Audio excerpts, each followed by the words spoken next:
Hello प्यारे बच्चों, आज हम इस वीडियो में अगले अध्याय की चर्चा करेंगे। अध्याय 2 है बहुपद। इससे पहले पहला जो चैप्टर था वो पूरा हो चुका है, एक अध्याय, और आशा करता हूँ आप सब उसका रिवीजन भी करें। वैसे मैं अब एक दो लेक्चर बनाने के बाद फिर उसका रिवीजन के लिए एक टेस्ट डालूंगा। अगर आपने तैयारी की है तो उस टेस्ट का आंसर देंगे। तो दूसरा चैप्टर है इसका बहुपद, और बहुपद हम क्लास 9th में भी पढ़ चुके हैं। क्लास 9th में भी हमने बहुपद के बारे में पढ़ा है क्या बहुपद में 9th में तुमने एक चर वाले बहुपद पढ़े थे सभी। क्लास 9th में एक चर वाले बहुपद पढ़ चुके हो और उनकी घात के बारे में अध्ययन किया हमने। अब क्या करना है हमें इस चैप्टर में, हम क्या करेंगे, बहुपदों के आलेख, बहुपद के शून्यकों का ज्यामितीय अर्थ, शून्यक पढ़ेंगे हम। शून्यकों का ज्यामितीय अर्थ, किसी बहुपद के शून्यकों और गुणांकों में संबंध। अब शून्यक क्या होते हैं, गुणांक क्या होते हैं, ये सब मैं अभी धीरे धीरे करके बताऊंगा सब चीज। उसके बाद सवाल बाद की बात है। किसी भी प्रश्नावली को हल करने के लिए या किसी भी चैप्टर को पढ़ने के लिए हमें सबसे ज्यादा जरूरी होता है उसके प्राथमिक सिद्धांतों को आना। सूत्र परिभाषाएं जो होती हैं उनका अध्ययन बहुत जरूरी है। अगर हमें वो आती हैं सब चीजें तो जो सवाल हैं वो कोई कठिन नहीं होते हैं, ना ज्यादा मायने रखते हैं। और बहुपदों के लिए विभाजन एल्गोरिथम, इतने आर्टिकल हैं इस चैप्टर में। कितने हो गए? बहुपदों के आलेख हो गए, बहुपद के शून्यकों और गुणांकों में संबंध हो गए, और किसी बहुपद के शून्यकों का ज्यामितीय अर्थ हो गया, और विभाजन एल्गोरिथम है इन बहुपदों के लिए। तो देखिए, सबसे पहले हम बहुपद की परिभाषा की बात करते हैं। बहुपद क्या है? क्योंकि ये परिभाषा तुमने 9th में पढ़ी होगी। बहुपद, पॉलिनोमियल्स इनको बोलते हैं अंग्रेजी पॉलिनोमियल्स। तो बहुपद है क्या, इसकी डेफिनेशन 9th में पढ़ी होगी, लेकिन फिर भी मैं एक बार इसको पुनरावलोकन करा रहा हूँ, रिवीजन करा देता हूँ तुम लोगों के लिए। तो इससे फायदा रहेगा, हमें सब चीज शुरुआत से एकदम नई हो जाएगी।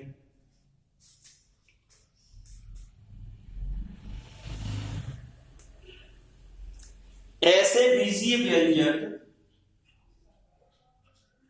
देखिए ऐसे बीजीय व्यंजक, बीजीय का मतलब समझ रहे हो, जिनमें एक्स वाई जेड आते हैं या एबीसी आते हैं, बीजगणित वाले। ऐसे बीजीय व्यंजक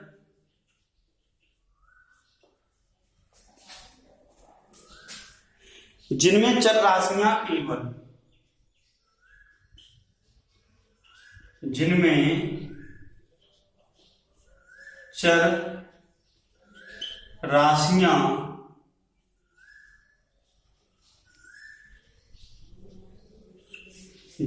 चर राशियां केवल ऋणात्मक पूर्णांक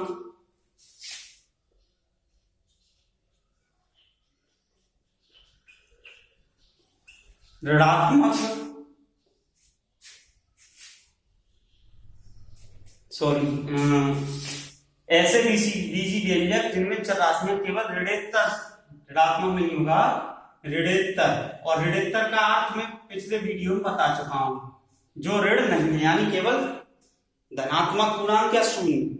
हम ऐसे भी लिख सकते हैं, इसमें ऋणेतर के आगे हम लिख सकते हैं धनात्मक पूर्णांक या शून्य।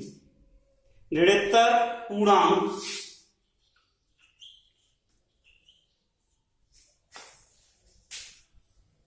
घात के रूप में हो,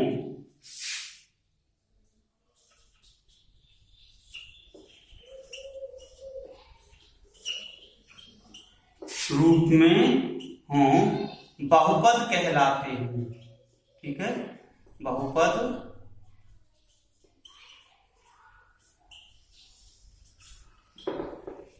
देखिए, ऐसे बीजी व्यंजक जो चर राशियां होंगी, एक्स वाई जेड में होते हैं या एबीसी में होते हैं, अधिकतर वो चर राशियां होती हैं। ऐसे बीजी व्यंजन में चर राशियां केवल ऋणेतर पूर्णांक का मतलब है या तो धनात्मक घात हो या शून्य घात हो, के रूप में हो बहुपद कहलाते हैं।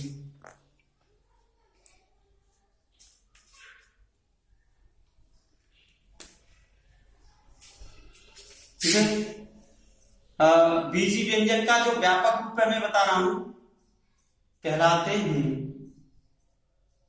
जो निम्न रूप के होते हैं, जो निम्न रूप के हों। देखिए मैं एक n घात का बीजी व्यंजक लिख रहा हूं। हम ये दोनों तरफ से लिख सकते हैं, a0 plus a1x plus a2x square plus a3x³ plus dot dot dot dot plus an(x) की पावर n। यहां पर अगर ये n घात का है तो an is not equal to 0 होना चाहिए। ठीक है, an का मान शून्य नहीं होना चाहिए। अब यहाँ पर अभी बात आई थी, मैंने बताया था कि गुणांक क्या होते हैं बहुपद के, शून्य क्या होंगे, तो थोड़ा सा गुणांकों के बारे में और हम पढ़ देते हैं अभी। ठीक है, अभी मैं बता दे रहा हूं कि ये गुणांक होते हैं। ठीक है, जहां अभी आगे और बताऊंगा, a0 a1 a2 a3 up to an क्या है, वास्तविक संख्याएं, रियल नंबर होंगे ये सभी। वो किसी भी रियल का मतलब है, वास्तविक संख्याओं का मतलब है चाहे परमेय रूप में आ जाए या परमेय रूप में आ जाए, इनकी जो घात है, जैसे यहाँ एक घात है या शून्य घात है, ये हमेशा धनात्मक होनी चाहिए, पूर्णांक होना चाहिए। वास्तविक संख्याएं हैं तथा an is not equal to 0। ये वाला जो an है इसका मान शून्य नहीं होना चाहिए। 3 घात का बहुपद है और उसमें जो x³ की घात का जो गुणांक आ रहा होगा वो शून्य नहीं हो सकता कभी, नहीं तो वो त्रिघात का बहुपद रहेगा ही नहीं। ठीक है,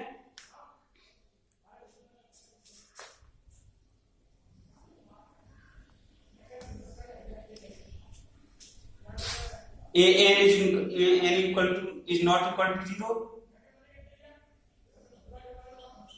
n एक ऋणस्तर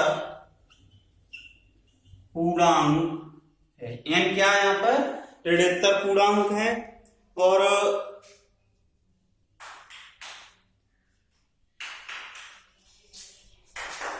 n एक ऋणस्तर पूर्णांक है। चर n में, चर x में एक n घात का बहुपद कहलाता है। एक n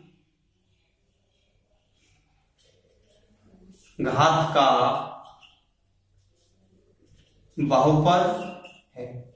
ये जो लिखा हुआ है ये व्यंजक, ये जो लिखा है तुम्हारे सामने, a0 plus a1x plus a2x square plus up to ये एक व्यंजक है जिसमें अभी परिभाषा क्या है, ऐसे बीजी व्यंजक जिनमें चर राशियां, चर क्या है इसमें, x स्क्वायर x³ x की power n, a0 a1 a2 a3 up to n क्या है, वास्तविक संख्याएं 1 2 3 1/2 2/3 4/3 कुछ भी हो सकती हैं तथा an का मान शून्य नहीं है। n एक ऋणस्तर पूर्णांक है। चर x में एक n घात का बहुपद या बहुपदी भी बोलते हैं, कहलाते हैं। अब यहाँ पर कुछ पॉइंट्स हैं जिनको मैं लिख देता हूं, वैसे तो इसी में बता देता हूं मैं। यहाँ पर एक दो चीजें हैं जो महत्वपूर्ण हैं। ये क्या कि वास्तविक संख्याओं, ये जो वास्तविक संख्याएं हैं लिख देता हूं क्योंकि याद नहीं रहेगा। वास्तविक संख्याओं कौन कौन सी, a0 a1 a2 up to an बहुपद के गुणांक होते हैं। बहुपद के गुणांक ये सब क्या है, बहुपद के गुणांक, मैंने पहले ही बता दिया था। और दूसरा एक इसमें पद और पूछ लेता है कभी कभी। पद क्या है, देखो a0 तो है ही है, a1x a2x square up to a n x की पावर एन। अब ये मत सोचना ये छोड़ दिया, इसके ये डॉट डॉट लगा है, इसका मतलब बीच में और भी पद आ रहे हैं।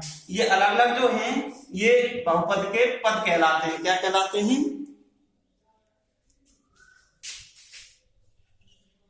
को बहुपद के पद कहते। नाइन्थ में पढ़ा होगा आप लोगों ने इसे, ये कितने पद का बहुपद है, पदों की संख्या बताइए, निम्नलिखित बहुपद के पदों की संख्या बताइए, घात बताइए। तो ये सब चीजें हैं इसमें। तो ये n घात का हो गया। अब बहुपद की घात क्या होती है? अभी तक हमने केवल बहुपद की परिभाषा पढ़ी, उससे रिलेटेड उसके गुणांक और पद क्या होते हैं। हालांकि ये सब चीजें 9th में हैं, लेकिन फिर भी एक बार मैं इसको रिवाइज कर रहा हूं।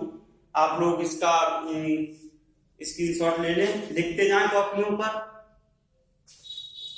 कॉपियों पर भी लिखते जाएं, ये समझ लें। अब बात आती है बहुपद की घात। बहुपद की घात कभी भी हमें कोई भी चैप्टर पढ़ना है तो सीधे सीधे सवालों पर नहीं जाना है। पहले उसकी परिभाषाएं, सूत्र, जो सिद्धांत हैं वो हमें अच्छे से आने चाहिए, तो हमें सवाल आसान लगते हैं। अगर हम ये चीजें नहीं पढ़ेंगे, क्योंकि यही सब चीजें जो मैं पढ़ा रहा हूं, जो मैं बता रहा हूं, वही सवालों में आने वाली हैं। अगर हम ये सब चीज नहीं पढ़ेंगे तो सवाल हम कर नहीं सकते।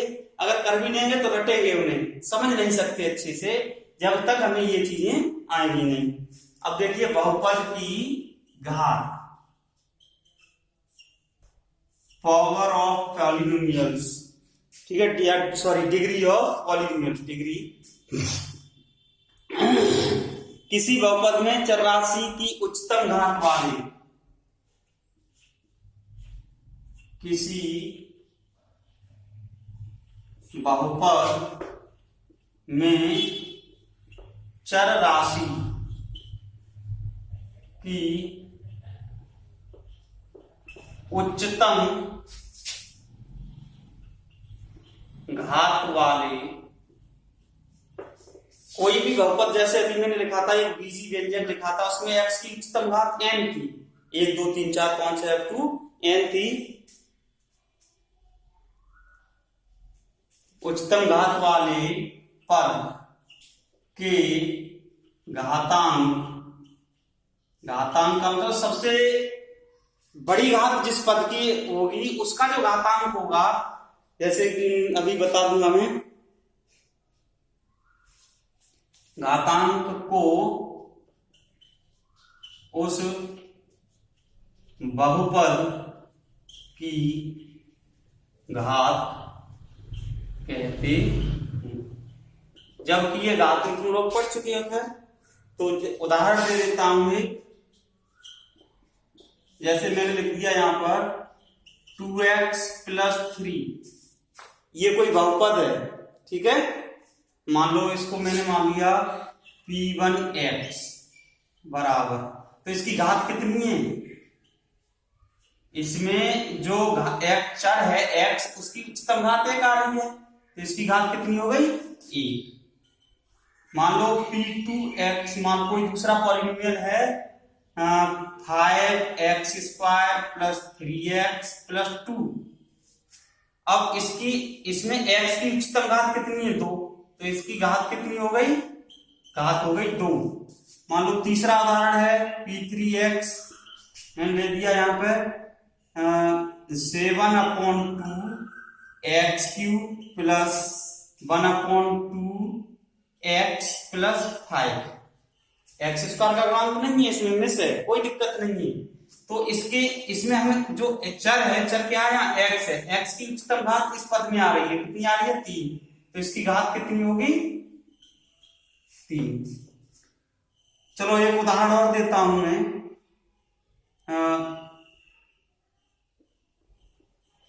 फिर वो बहुपद नहीं रहेगा अगर ये जो चर होता है, चर पे जो घातांक है, चर पर जो घातांक है, अगर वो घातांक की जो घातांक पूर्णांक नहीं है, यानी पूर्ण संख्या नहीं है, ऋणोत्तर पूर्णांक नहीं है, तो उस वो बहुपद ही नहीं होता है। घात तो परिभाषित बाद की बात है, वो बहुपद नहीं होता है। ठीक है।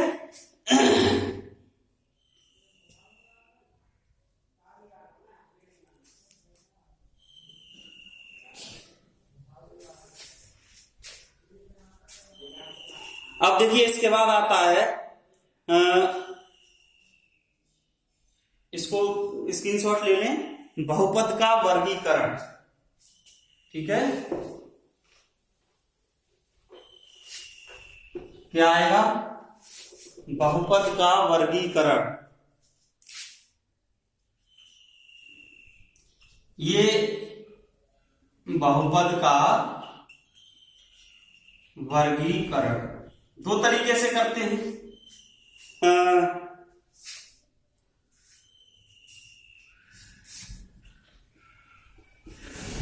बहुपद का वर्गीकरण का मतलब है क्लासिफिकेशन, यानी डिवाइडेशन हम कितने तरीके से वर्गीकरण मुख्यतः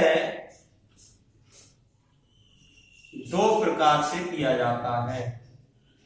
दो प्रकार से किया जाता है।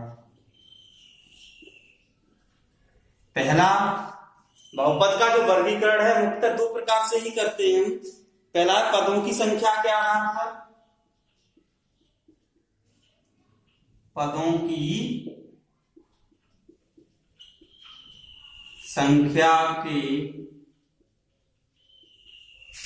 आधार पर, यानी किसी बहुपद में कितने पद हैं। दूसरा, घातांक के घात के आधार पर।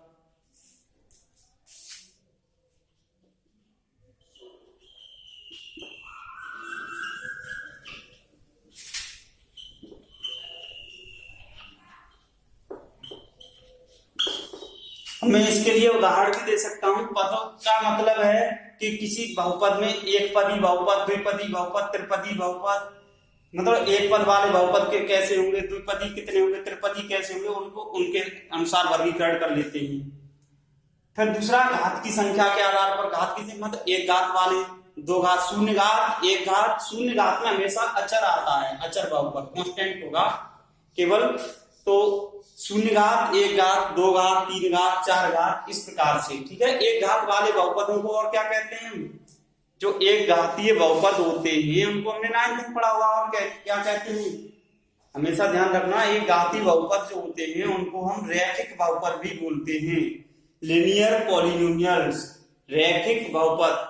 हमेशा एक घात का समीकरण हो, एक घात का बहुपद हो, वो रैखिक होते हैं सभी। ठीक है, और रैखिक बहुपदों के ग्राफ बनाना बहुत आसान है बजाय द्विघाती और त्रिघाती की अपेक्षा। तो इसके बाद है बहुपद का मान हम कैसे ज्ञात करते हैं, ये अब इसमें आएंगी सभी चीजें।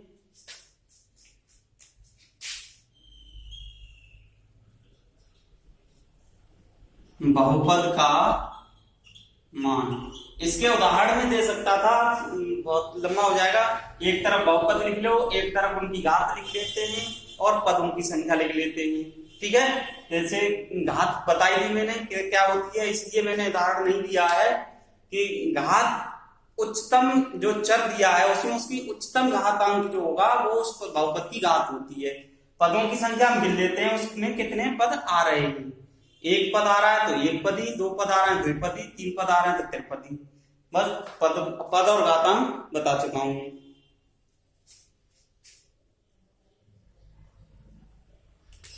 देखिए बहुपद का मान कैसे ज्ञात करते हैं। यदि चर x में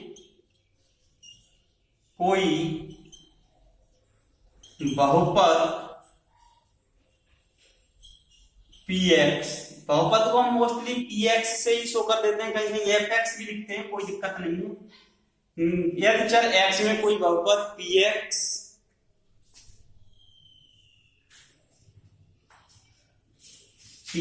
है तथा के कोई वास्तविक संख्या है, कोई वास्तविक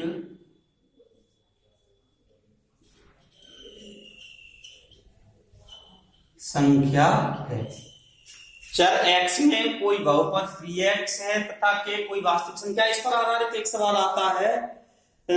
तो px में x बराबर k रखने पर, x बराबर k रखने पर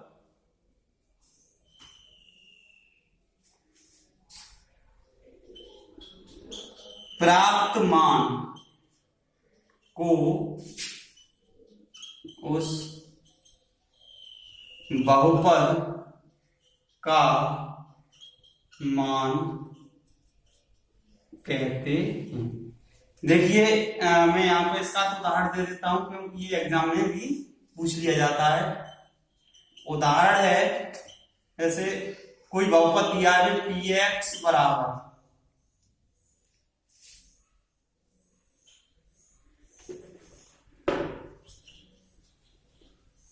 बहुपद px बराबर 2x square plus 3x plus 5 का मान x बराबर 2 पर प्राप्त करो। तो कुछ नहीं करना होता है, मैं कितने पर पूछा है, x बराबर 2 पर। मैंने अभी बताया चर x में कोई बहुपद px है तथा k कोई वास्तविक संख्या है, तो px में x बराबर k रखने पर प्राप्त मान को हम उस बहुपद का मान कहते हैं। अब ये px दिया है, x बराबर 2 पर हमें इसका मान प्राप्त करना है। यहाँ पे x बराबर 2 की जगह और क्या लिख सकता है, p2 ज्ञात करो, ऐसे भी आ सकता है। कैसे, p2। अब क्योंकि px ये है हमारा, तो x की जगह क्या आ गया, 2 आ गया। p2 इस तरीके से भी आ सकता है, p2 p3 p4 p1/2 कुछ भी आ सकता है। समझ में आ गया ना। तो इस तरीके के सवाल आने की संभावना है। तो देखिए इसका px बराबर दिया क्या है, दिया है px is equal to 2x square plus 3x plus 5। अभी क्या बताया, x बराबर 2 रख दीजिए। x बराबर 2 रखने पर कितना आ जाएगा हमारा, p2 बराबर आएगा 2 गुणा 2 का स्क्वायर प्लस 3 गुणा 2 प्लस 5, कितना 2 दूनी 4 दूनी 8 प्लस 6 प्लस 5, 8 अच्छा 14 5 19। ये इस बहुपद का मान होगा। क्या होगा, इस बहुपद का मान हो गया। तो क्यों किसी कोई भी बहुपद दिया गया हो तुम्हें और उसमें किसी भी संख्या पर, किसी भी वास्तविक संख्या पर मान पूछा जाता है, तो हम उसका मान इस प्रकार से ज्ञात कर देते हैं। तो अब देखिए इसका स्क्रीनशॉट ले लीजिए।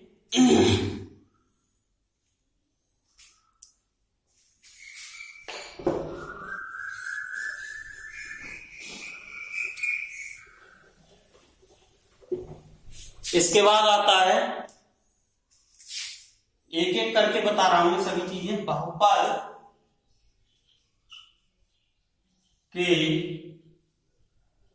शून्यक, बहुपद के शून्यक, जीरोस ऑफ पॉलिनोमियल्स अथवा मूल। अभी तुम द्विघात समीकरण पढ़ोगे उसमें शून्यक नहीं पढ़ोगे, वहां मूल ही पढ़ेंगे हम, अथवा मूल भी कह सकते हैं। बहुपद के शून्यक अथवा मूल, ठीक है। तो देखिए शून्यक शब्द से एक अर्थ आ रहा है या मूल, कोई बहुपद हमें दिया गया है। जैसे अभी हमने मान निकाला था, बहुपद का मान ज्ञात किया था। कोई भी शून्य, अगर जैसे मैंने पूछा था उसका x बराबर 2 पर मान ज्ञात कीजिए। एक छोटा सा उदाहरण देकर समझाता हूं तुम लोग को। x बराबर 2 पर मान निकाला हमने, 19 आया था अभी इससे पहले। अगर सपोज दैट वो x बराबर 2 पर उसका मान 0 हो जाता, बहुपद का क्या हो जाता, 0 शून्य प्राप्त होता, तो x बराबर 2 उसका एक शून्यक होता। क्या होता, शून्यक अथवा मूल भी कह सकते हैं। शून्यक का ज्यादा प्रयोग करेंगे। तो किसी कोई बहुपद अगर हमें दिया गया है और ऐसी कोई वास्तविक संख्या है जिसको उसमें रखने पर, जिस संख्या पर उस बहुपद का मान शून्य प्राप्त होता है, तो वो जो वास्तविक संख्या है उस बहुपद का शून्यक कहलाती है। तो एक लाइन की परिभाषा है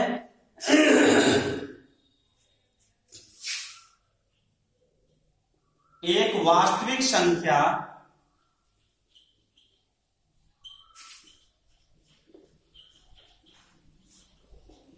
के को बहुपद px का शून्यक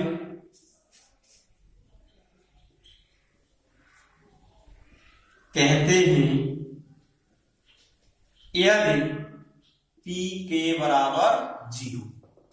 बस इतनी सी बात हमें इसमें समझनी है कि अगर कोई वास्तविक संख्या k हमें दी गई है और उसमें जो बहुपद दिया है px, उसमें x बराबर k रखने पर यानी p k का मान क्या प्राप्त हो जाए 0, तो वो क्या कहलाएगा x बराबर k यानी जो k है वो क्या कहलाएगा बहुपद का शून्य कहलाता है। क्या कहलाता है? बहुपद का शून्यक कहलाता है। तो इसके एक उदाहरण दे देता हूं मैं।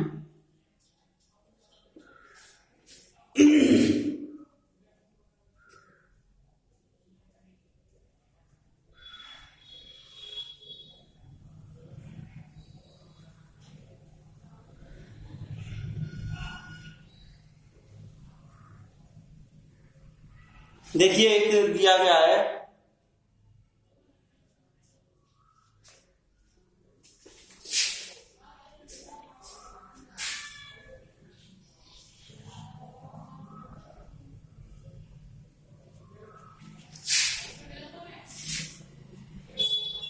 px बराबर कोई बहुपद ले लेते हैं 5x³ minus 4x² 5x³ minus 4x² plus 7x minus 8। 5x³ minus 4x² plus 7x minus 8 है।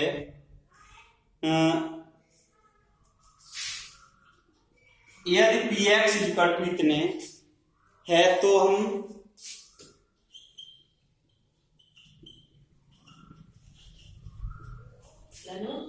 देखते हैं कि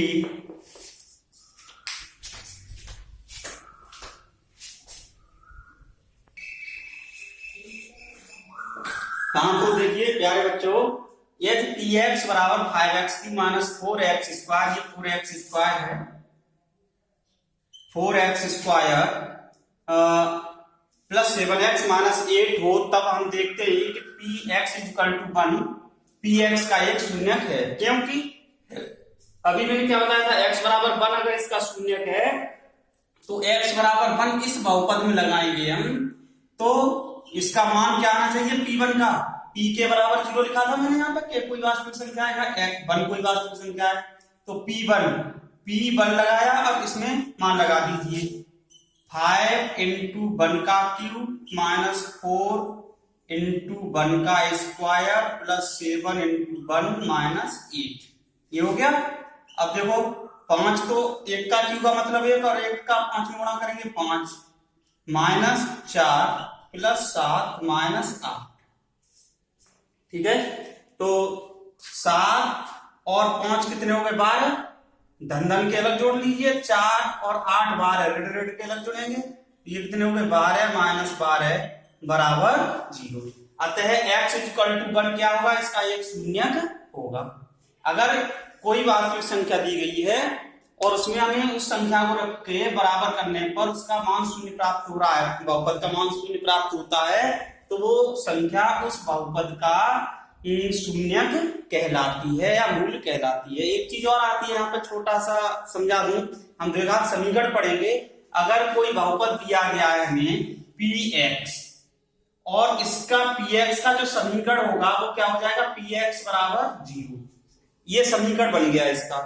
तो px बराबर 0 अगर समीकरण बना लिया हमने, तो x जैसे इसी बहुपद को ले लें अगर इसका बराबर 0 दिया होता तो x बराबर 1 क्या होता है, इस समीकरण का एक हल होता है। यानी शून्यक जो होते हैं या मूल जो होते हैं वो उस समीकरण के हल होते हैं, जो बहुपद जिस बहुपद से समीकरण प्राप्त किया जाता है।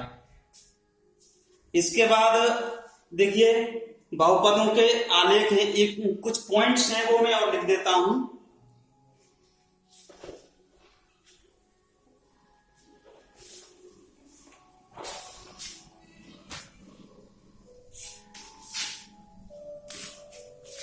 कुछ पॉइंट हैं, इनको समझेंगे।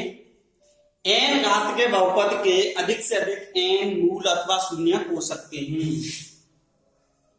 n घात वाले बहुपद के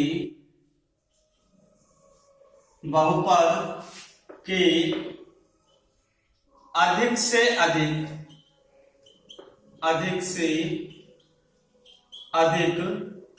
n शून्यक होंगे। ठीक है, पहला पॉइंट। अगर कोई एक घात का बहुपद है, n का मतलब है n घात के n होंगे। एक घात का है तो एक ही शून्यक हो सकता है, दो घात का है तो दो अधिकतम हो सकते हैं, तीन घात का है तो तीन अधिकतम हो सकते हैं, चार घात का है तो चार अधिकतम हो सकते हैं।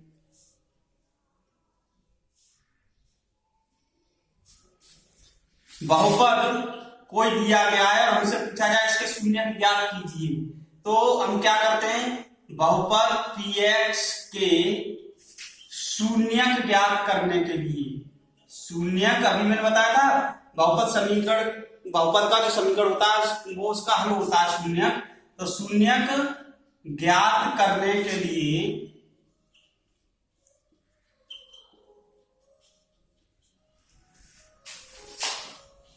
बहुपद समीकरण px बराबर 0 को हल करते हैं। यानी कोई बहुपद अगर हमें दिया गया है तो उसके शून्यक दिए नहीं गए हैं, पूछा गया कि इस बहुपद के शून्यक ज्ञात कीजिए। तुम अगर छोटा बहुपद है तो x बराबर 1 -1 2 -2 इस तरीके से रख के ज्ञात कर सकते हैं। बड़ा बहुपद दिया गया है तो हम क्या करते हैं, उस बहुपद को शून्य के बराबर रख के उसका समीकरण ज्ञात करते हैं, बहुपद समीकरण बोलते हैं जिसे। बहुपद समीकरण ज्ञात करने के बाद हमें क्या करना होता है, उस समीकरण को हल करेंगे। जो x का मान प्राप्त होगा वो उस बहुपद के शून्यक होंगे, वो उस बहुपद के क्या होंगे, शून्यक होंगे।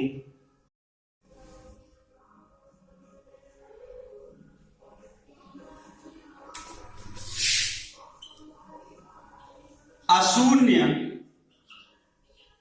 अचर बहुपद का कोई शून्यक नहीं होता है,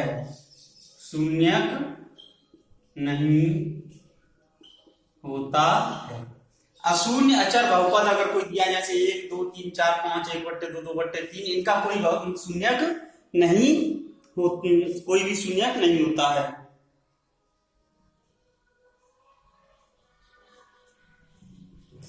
ये पॉइंट जो है ये ऑब्जेक्टिव टाइप क्वेश्चन में इनमें से पूछा जा सकता है, ये ध्यान रखेंगे। और ये महत्वपूर्ण भी है किसी भी प्रतियोगिता की दृष्टि से। प्रत्येक वास्तविक संख्या,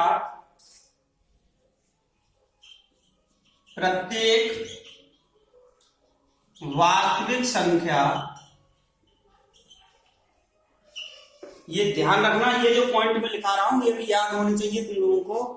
शून्य बहुपद का एक शून्यक होती है, शून्य बहुपद का एक शून्यक होती है। प्रत्येक वास्तविक संख्या शून्य बहुपद का एक शून्यक होती है। ये कुछ पॉइंट्स हैं, इनको याद कर लेंगे। आज मैंने सब थियोरेटिकल पार्ट है, इसको इस वीडियो को 2 बार 3 बार देखने के बाद लिख लेंगे। आशा करता हूं याद कर लेंगे इन चीजों को, तो आगे का जो पार्ट है उसको समझने में आसानी रहेगी और क्वेश्चन सॉल्व करने में हमें आसानी रहेगी। तो आज के लिए इतना है, अब मैं अगले वीडियो में दूंगा, ध्यान रखना।